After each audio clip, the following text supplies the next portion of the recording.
Hello you 19.8 thousand awakening warriors, this is Revolution. So yesterday I released Broly vs Jiren in the rematch. It's got a lot of positive feedback, a lot of good discussions going on down in the comment section. Make sure you check that video out. But this video is more of an extension to that video simply because it wasn't only Broly vs Jiren that was one of the major wars for the last 5 years.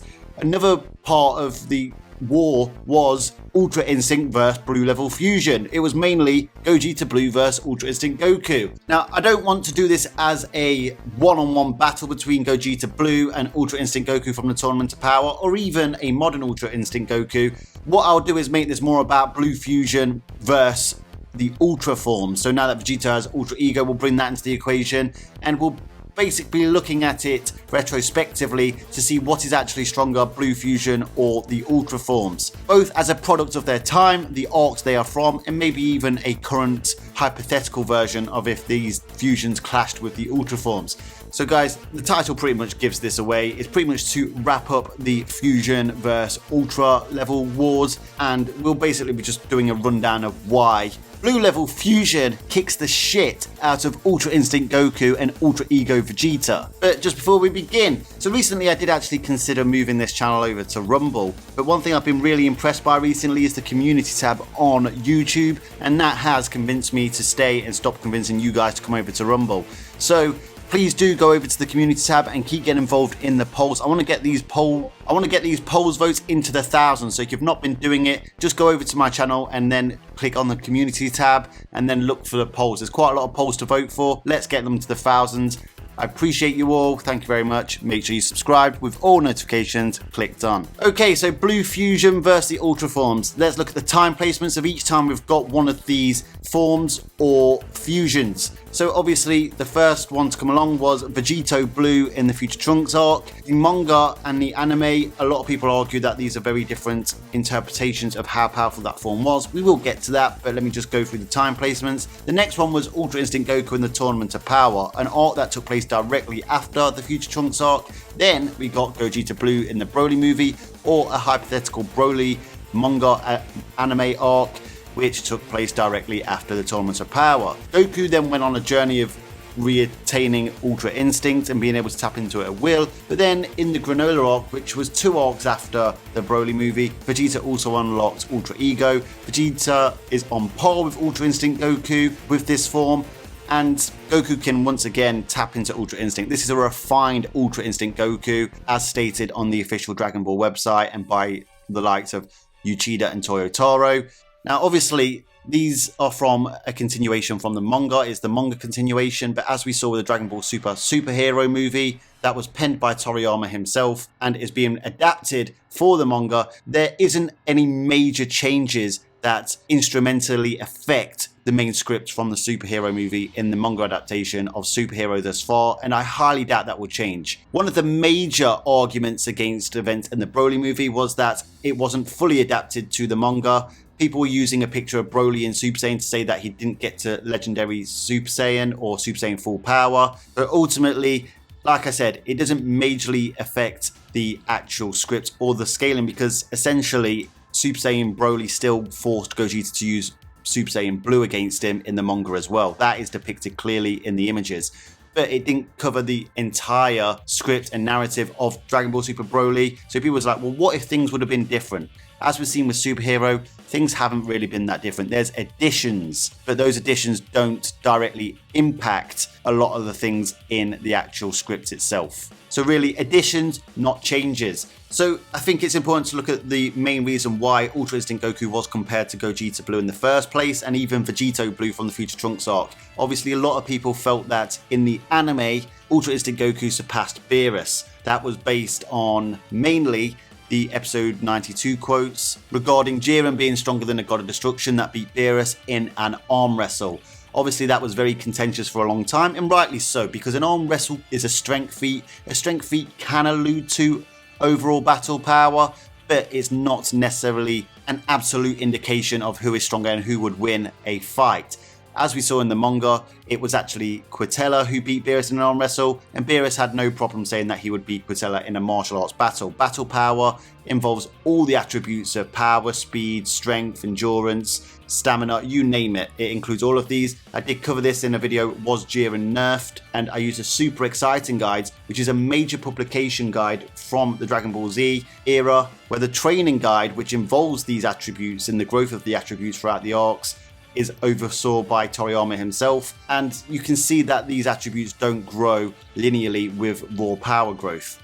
Maybe I'll make a separate video on that on its own. Strength feats don't necessarily mean a character is stronger. We've got to get out of this draconian way of scaling Dragon Ball, and not just that, landing hits doesn't necessarily mean you're equal to an opponent. We've got to get out of that outdated way of scaling Dragon Ball.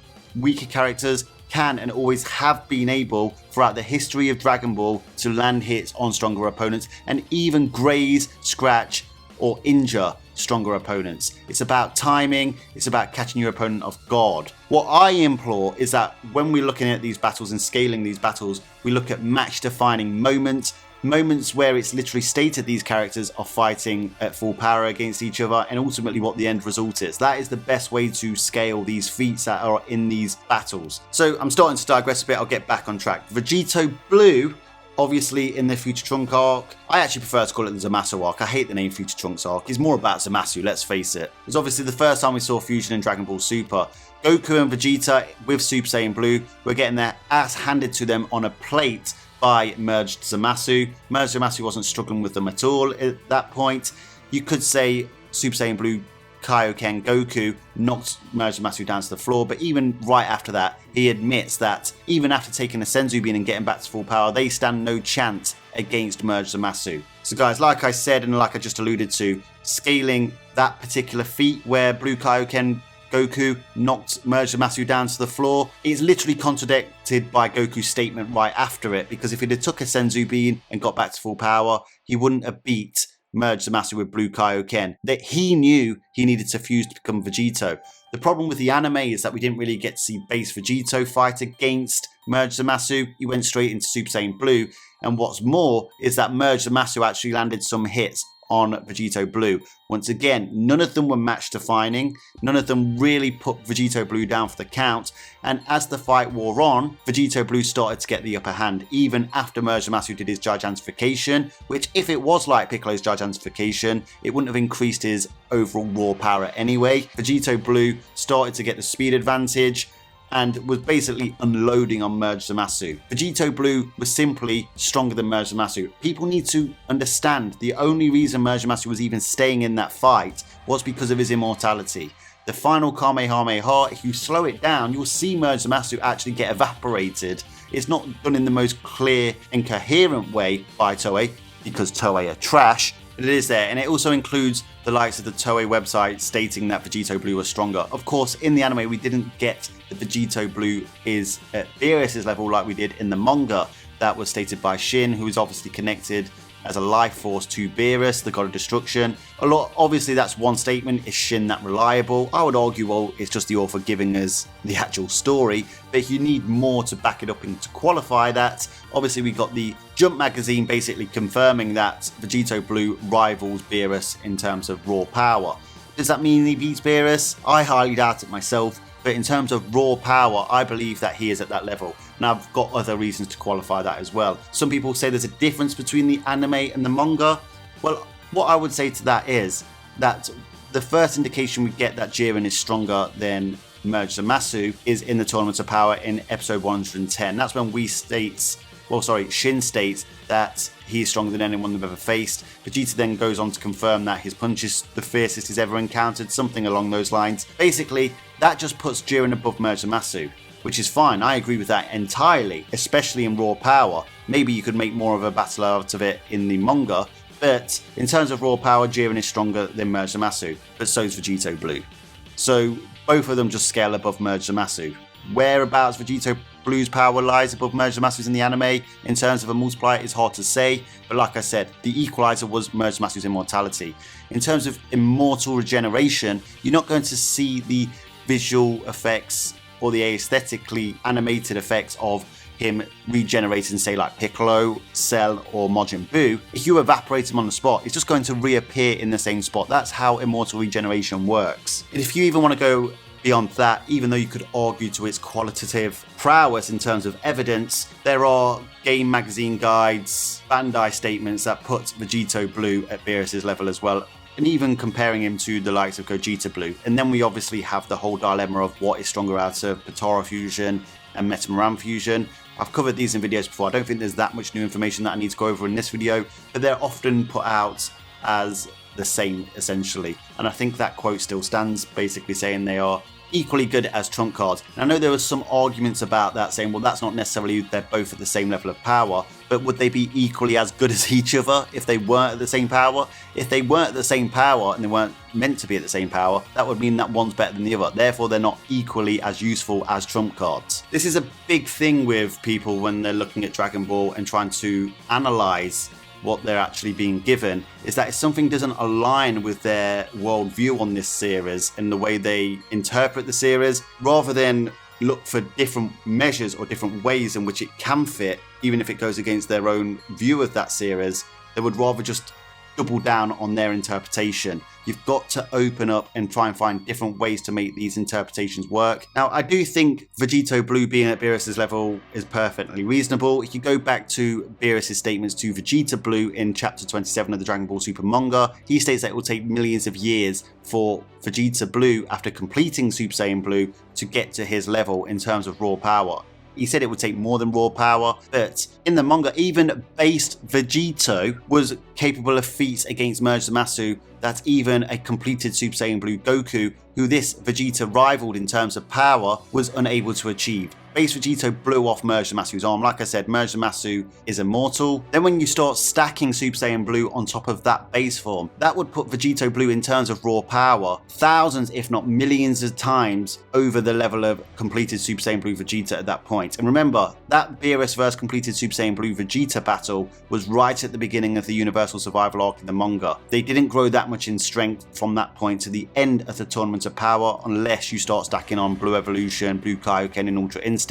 Of course, in the anime version, they did grow in between the Future Trunks arc and the Tournament of Power, and then even grew throughout the Tournament of Power. I think a lot of these power-ups are overstated by people in terms of how much they got stronger, so I will cover that in another video, but that's how I personally feel about that. But like I said, it was in episode 110 which you can place, say, Jiren in terms of usage of power above Merge Zamasu, but Vegito Blue also scales above that as well. How far above that does he scale? That's the question. I believe it's Toriyama's overall vision that Vegito Blue and Blue Fusion is at the level of Beerus. Now with Gogeta Blue, he is compared to Broly, who is also probably stronger than Beerus according to Toriyama. Whether that still holds up from the movie remains to be seen. It really depends on whether Broly can turn Super Saiyan at this current point in time in the superhero movie events. And more evidence is actually being gathered by people that actually support this theory. It's actually gaining momentum. I guess we'll see in chapter 93 as confirmation. In fact, I'll do a video based on whether Broly can turn Super Saiyan, just to give you all the facts and see what you guys have got to say about it. I'm on the fence about it, but like I said, it is gathering momentum at quite a pace at the moment. So obviously, Gogeta Blue would be stronger than Broly. He defeated Broly. He didn't quite use a level of attack like the final Kamehameha. So if these two fusions are at the similar level of power and they break at using a certain amount of power, you could say the final Kamehameha surpasses the Kamehameha that Gogeta Blue used, and maybe that's why his fusion broke down before Gogeta's did. But once again, that could mean that that final Kamehameha actually possessed more power than what Gogeta Blue used against Broly. Once again, he used that amount of power because Merge Zamasu was immortal, not to defeat a character that was a similar level of raw power than him. He wanted to override immortality. But once again, in the movie, we could see that base Gogeta was basically evading shots from Super Saiyan Broly that was wiping the floor with a post-Tournament of Power Goku and Vegeta Blue. Obviously the movie didn't include Blue Kaioken or Blue Evolution, but even if you wanted to bring those into the equation, they conceded the fact that they stood no chance against Super Saiyan Broly. They had to fuse, otherwise they would lose. Base Gogeta has the feats of evading Broly, but then of course Super Saiyan Gogeta was able to fight on par, if not surpass Super Saiyan Broly for a while. Then obviously he went to Super Saiyan Blue. Broly went to Super Saiyan full power. So guys, similar to the manga version of Vegito Blue, Gogeta Blue is going to be thousands if not millions of times stronger than blue level Goku and Vegeta. The raw power gap is simply insane, and this is why I and quite a few other people didn't think it was quite right that people were stating things like Ultra Instinct Goku from the Tournament's power to pass blue level fusion. We didn't think there was enough evidence to suggest that it was thousands if not millions of times stronger than his Super Saiyan Blue forms, and we've been vindicated essentially, because in the superhero movie, which is post the Granola arc, where Goku has refined his Ultra Instincts, he's a lot stronger at this point, once again confirmed by the Dragon Ball official website, confirmed by Toyotaro himself.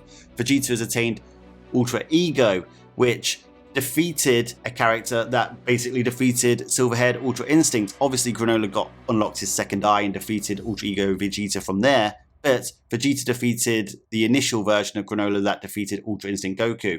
Goku then attained True Ultra Instinct, which you can bring into the equation, but all these increases in power are more incremental rather than massive multipliers over each other in terms of raw power.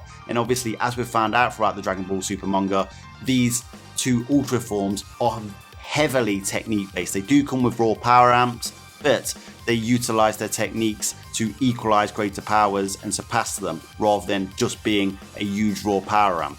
They're packaged transformations. But guys, a big point I want to make, that at this stage, even doubling your raw power is a huge deal at the level of power they are at. It's not like doubling your raw power in the Saiyan Saga, or even the Buu Saga, or even at the beginning of Dragon Ball Super. These characters, Goku and Vegeta, are that powerful now that doubling their power is literally doubling their life's work, essentially. We don't have official multipliers for these Ultra forms. We do have somewhat multipliers for the fusions, because we know that their base forms surpass their two cells in their strongest forms, and then they stack the transformations on top. So we don't have a 100% accurate gauge on the Super Saiyan Blue forms, because we don't know how powerful the likes of the Super Saiyan God transformation are, or the Super Saiyan Blue transformations are. We only have theories. So for a while, a lot of people were theorizing that Ultra Instinct was 100 times Super Saiyan Blue, 500 times Super Saiyan Blue was one of my theories. I think I was wrong. I definitely overestimated that transformation. The superhero movie confirms that Jiren wasn't that far removed in power from Vegeta and Goku. Obviously, this is referring to the tournament's power when they fought him. Vegeta confirms that Jiren was mainly relying on his efficiency. Yes, he was stronger, and I will keep saying that he was stronger than them, but not by a huge margin, as we all thought after watching the tournament's power. The portrayal of that fight between Jiren and the Universe 7 Warriors, Jiren came across as a colossal, but even if you put him at the same level as, say, Blue Kaioken times 20 Goku or Blue Evolution Vegeta, given his extra efficiency, the portrayal of that battle would be a dominant performance from Jiren. And I'm saying he's actually stronger than that. I believe he's 3 or 4 times stronger than that, then even possibly stronger than that with his awakened form. Ultra Instinct Goku is relative to that awakened form in the anime, or his heightened state in the manga. It quite frankly isn't thousands to millions of times stronger than Super Saiyan Blue. I don't think Vegeta would be referring to their gap in raw power being that different if it was those kind of levels. Blue fusions definitely are, especially in the manga for Vegito Blue. Like I said, you can make a bigger argument out of it for the anime, but I believe Toriyama's overall vision for Blue fusion is to be at Beerus' level, and obviously we know that Goku and Vegeta right now, as of the superhero movie, still aren't at Beerus' level, as they've brought Broly to Beerus' planet to protect him from Frieza, which you could argue implies that Goku feels that Black Frieza wouldn't come to Beerus' planet to take on Beerus, and Beerus could protect Broly. Once again, another argument that sustains the idea that Broly can't turn Super Saiyan right now. So guys, obviously even if we look at the Future Trunks arc version of Vegito Blue, even if we look at the Broly movie version of Gogeta Blue, while some people don't like the fact that previous characters from previous arcs could still compete with the current characters, they are fusions. It's basically Goku and Vegeta merging together. They are broken. It is simply an unfair battle, even from previous arcs. Have Goku and Vegeta closed that gap since the Broly movie in terms of the raw power?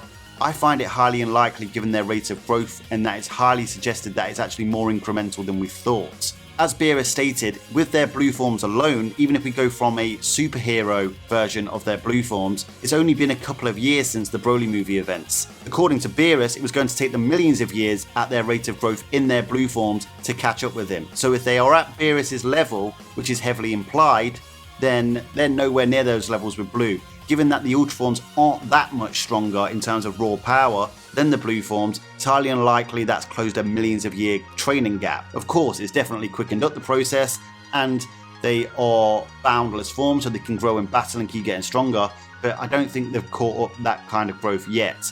How much of it? Let me know down in the comment section what you think they've caught up, or even if you think they've surpassed the level of blue forms. I personally don't think so. So whilst Hakai can equalize a greater raw power of Ki and even eliminate it, it's not going to make up the difference of raw power that the blue level fusions have over the current level of Ultra Ego Vegeta. Whilst Ultra Instinct comes with speed hacks, dodge hacks, critical hit hacks, it exploits openings, he isn't going to have the level of power to put these blue level fusions down for the count. The best chance they have is a battle of attrition, but these ultra forms don't last particularly that long themselves, and the blue fusions obviously don't last that long themselves.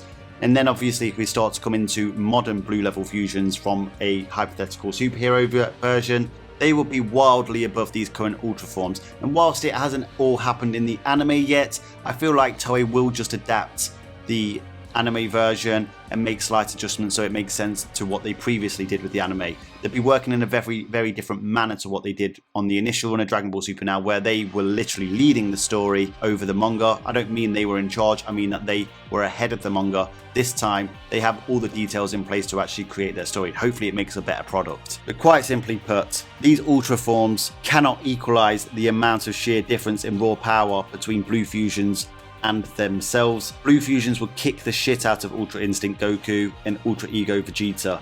Gogeta Blue and Vegito Blue have an easy day of it. Whilst there was definitely some ambiguity for a time, I personally don't think this should have been that much of a debate in the first place. People went overboard with the Ultra Instinct Raw Power multiplier. Okay guys, this is a much longer video than I actually planned, but I think that was quite a good video actually. Quite a lot of information and a lot of good starting points for conversation topics. Get your thoughts down in the comment section. Do you agree with me? Do you think I'm wrong? That's fine. I accept your opinion. I don't necessarily have to agree with it, and you don't necessarily have to agree with mine. I respect you. Get your comments down in the comment section. Have your say, guys. I really want to see what you've got to say about this topic. Some big videos coming, including cross-verse battles coming back to the channel. I've even got a very big passionate project of mine. If you're a Legend of Zelda fan, you're going to love it.